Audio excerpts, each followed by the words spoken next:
warguuxayo maxaa kugu dhaco isku cuncunusa warniyo lacagtee eber laga dhigay waryaawaniyo qofka saas dhan ku baabi'ay war qof maana perfect money waa ana one perfect money hal dhibic halka soo bixi aan expert ina u badisha aaro hadana sintiyaal ay sii go'ayso war waxaan de war wax leetay ku dhigantay be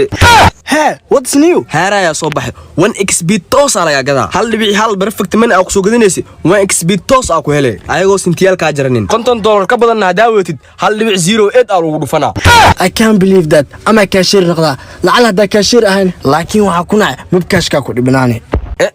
taas ka cabsanin akhbaar ma igeysa lacag mabkaashka doo ka go 24 saac gudahooda ku heli karin ama xariifka ka soo qaadata da isku dhibantihiin wuxuu diyaar u yahay 24 saac gudahood inuu kugu siiyo bishii lacagta bixis commissionkeeda adoo ku qanacsan inuu ku sii doono number ma qabo saxaw ma isu yeeristay maxay waysta furaata 24 eber 9 32 ma kugu celiya may iska dhaaf video wana ku noqnoqsaay